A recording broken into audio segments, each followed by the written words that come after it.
इस कहानी की शुरुआत एक तबाह हुए शहर से होती है। सब कुछ बिखरा पड़ा था, सड़कें सुनसान थी क्योंकि ज़ॉम्बी वायरस की तबाही की वजह से दुनिया की बहुत सारी आबादी अब ज़ॉम्बीज़ में बदल गई है। जिसके बाद हमें एक कपल दिखाया जाता है। इनमें वाइफ का नाम मोली था। ये अपनी गाड़ी से एक दोस्त के पास एयरपोर्ट पर जा रही थी जो इन्हें यहाँ से मेक्सिको ले जाएगा, क्योंकि सिर्फ मेक्सिको ही ऐसी जगह है जहाँ पर ज़ॉम्बी वायरस और उनका हमला अभी तक नहीं हुआ। वो जगह पूरी तरह महफूज है। तो अब ये लोग लगातार तेज स्पीड में अपनी गाड़ी से आगे बढ़ रही थी क्योंकि इन्हें जल्द से जल्द एयरपोर्ट पर पहुंचना होगा। लेकिन काफी लंबा सफर करने की वजह से मोली की तबीयत खराब हो जाती है। इसीलिए ये लोग एक रेगिस्तानी इलाके में अपनी गाड़ी रोक लेते हैं। मोली के हस्बैंड कहते हैं कि हमें एयरपोर्ट से पहले गाड़ी नहीं रोकनी चाहिए थी, हमें चलना होगा। लेकिन जब वो गाड़ी स्टार्ट करता है तो वो चलती ही नहीं क्योंकि गाड़ी का एक टायर रेत में धंस गया था, जो काफी कोशिशों के बाद भी नहीं निकलता। ये दोनों यहाँ पर फंस गए हैं। इस बात को लेकर दोनों की बहस हो जाती है क्योंकि वो एक दूसरे को ही इल्जाम दे रही थी कि तुम्हारी वजह से ये हुआ, तुम्हारी वजह से हुआ। जिसके बाद मोली का हस्बैंड अपने उस दोस्त को कॉल करता है जिसके पास ये दोनों जा रहे थे, पर बात होने से पहले ही सिग्नल्स चली जाती है जिस वजह से कॉल कट चुकी थी। और फिर तभी मोली देखती है कि सामने से एक आदमी उनकी तरफ ही चला आ रहा है। गौर करने पर इन्हें पता चलता है कि कोई नॉर्मल इंसान नहीं है बल्कि ज़ॉम्बी है जो इन्हें मारने के लिए लगातार इनकी तरफ ही बढ़ता चला आ रहा था। जिसे देखकर फौरन मोली का हस्बैंड गाड़ी से गन लेता है। जिस बीच उसका मोबाइल भी वहीं बाहर गिर जाता है, लेकिन उसका ध्यान नहीं जाता और अब वो ज़ॉम्बी पर लगातार गोलियां चलाने लगता है जिस वजह से जख्मी होकर वो नीचे गिर गया था। तब ये दोनों बहुत खुश हो जाते हैं कि हमने ज़ॉम्बी को मार डाला, लेकिन वो मरा नहीं था, अभी भी जिंदा था। दोबारा से उठकर इनकी तरफ बढ़ने लगता है जिसे देखकर मोली के हस्बैंड दोबारा एक गोली उस पर चलाता है जो उसकी कान पर लगती है, लेकिन वो फिर भी आगे बढ़ता ही जा रहा था और अब उसकी गन में गोलियां भी खत्म हो चुकी थी। इसीलिए इन्हें दोबारा से गाड़ी में वापस आकर बैठना पड़ता है। अब ये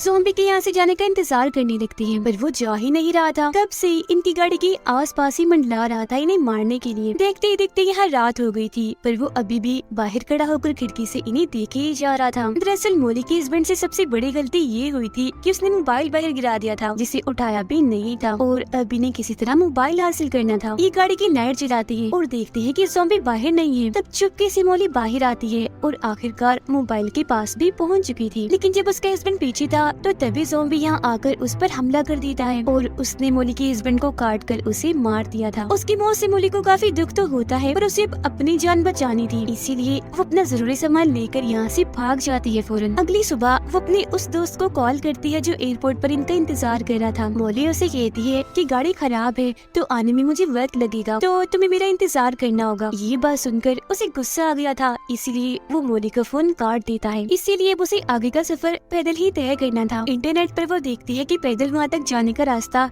36 मील की दूरी पर है, पर वो फैसला कर चुकी थी कि जो भी है मैं वहाँ पहुँच कर ही रहूंगी, तो पैदल ही आगे बढ़ने लगती है। थोड़ी दूर चलने के बाद वो देखती है कि कुछ प्लेन्स यहाँ से उड़कर जा रही हैं, जिन्हें देखकर मोली काफी मायूस हो गई थी क्योंकि वो जान चुकी थी कि अब एयरपोर्ट पर जाने का कोई फायदा नहीं है क्योंकि प्लेन्स तो यहाँ से जा ही चुके हैं। मगर वो फिर भी आगे बढ़ती ही रहती है। रात को एक जगह पर आग जलाकर बैठ जाती है, जिस बीच वो अपने बेटे को भी याद कर रही थी और इसी ख्याल के साथ उसकी आंख लग जाती है। जिस बीच तभी वो ज़ॉम्बी दोबारा यहाँ आकर मोली पर हमला कर देता है। इसीलिए वो अपना सामान उठाकर पहले ज़ॉम्बी पर हमला करती है और फिर वहाँ से भागकर एक चट्टान के ऊपर चढ़ जाती है जहाँ वो नहीं आ पाता।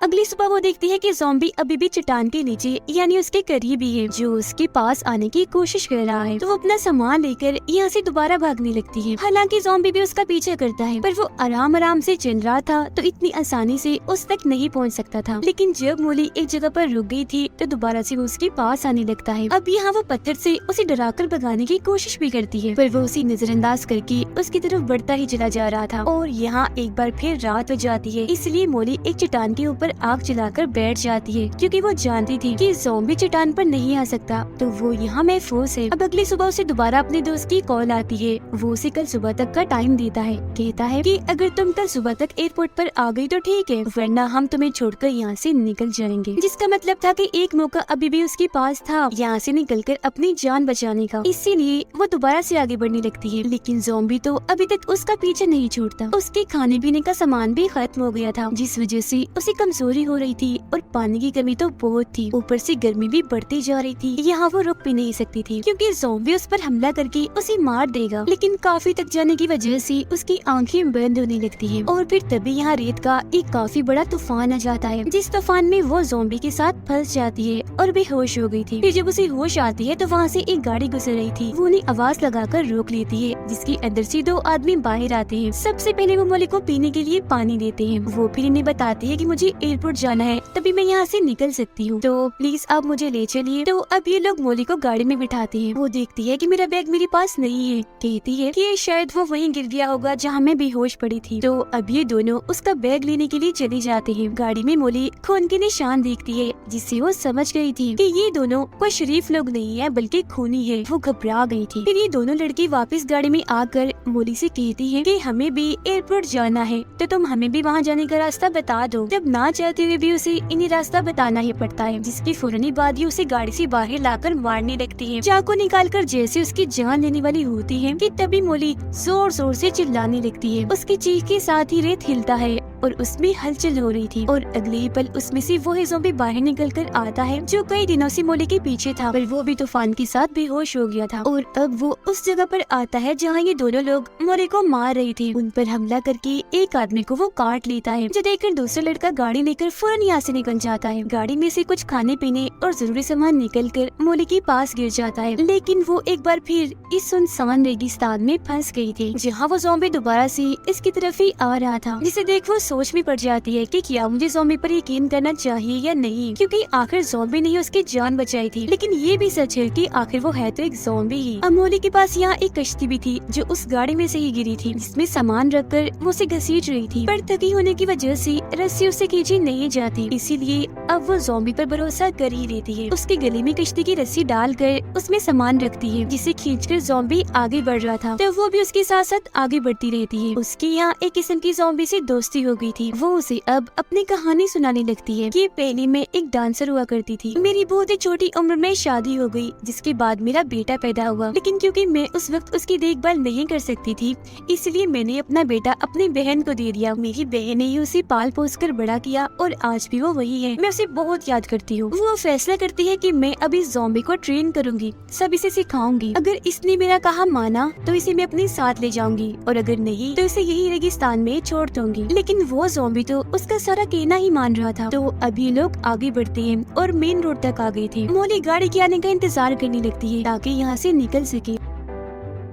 इतनी ही देर में यहाँ आर्मी की बहुत सारी गाड़ियाँ आने लगती हैं, जिन्हें देखकर मोली ज़ॉम्बी को छुपा देती है, क्योंकि वो जानती थी कि अगर आर्मी ने ज़ॉम्बी को देख लिया तो वो इसे मार देंगे। पर वो आर्मी के सामने जाती है, जहाँ कुछ सोल्जर्स उसे ज़ॉम्बी समझकर उस पर गन तान देते हैं। तब वो उन्हें समझाती है कि देखिए मैं ज़ॉम्बी नहीं हूँ, मैं इंसान हूँ, मुझे मदद चाहिए। उसका ये कहना ही था कि तभी ज़ॉम्बी वहाँ से निकलकर सामने आ जाता है, जिसे देखकर सोल्जर्स उस पर गोली चलाने के लिए तैयार थे। हालांकि मोली उन्हें समझाती भी है कि देखिए मत मारे इसे, खतरनाक नहीं है ये, किसी को कोई नुकसान नहीं पहुंचाएगा। पर एक सोल्जर ज़ॉम्बी पर गोली चला ही देता है, जिससे जख्मी होकर वो नीचे गिर गया था। साथ ही अब उसे गुस्सा भी आने लग गया था। मोली उसका गुस्सा ठंडा करने की कोशिश भी करती है, पर वो उसकी उंगली पर काट ही लेता है, जिसका मतलब था कि वो भी अब इस वायरस के असर में आकर ज़ॉम्बी बन जाएगी। लेकिन वो ऐसा नहीं चाहती थी, इसलिए एक पत्थर उठाकर अपनी उंगली पर दे मारती है, जिससे उंगली टूट जाती है। यानी ये वायरस अब उसके जिस्म में नहीं फैलेगा। और अब क्योंकि आर्मी यहाँ से जा चुकी थी, तो ज़ॉम्बी के साथ वो दोबारा से आगे बढ़ना शुरू कर देती है। लेकिन वो सड़क पर ही लेट गया था, क्योंकि काफी थक चुका था। तब मोली की नजर सामने जाती है, जहाँ उसे एयरपोर्ट दिख जाता है। वो काफी खुश हो गई थी, क्योंकि वहाँ जाने के लिए वो कब से मेहनत कर रही थी। ज़ॉम्बी जख्मी भी था,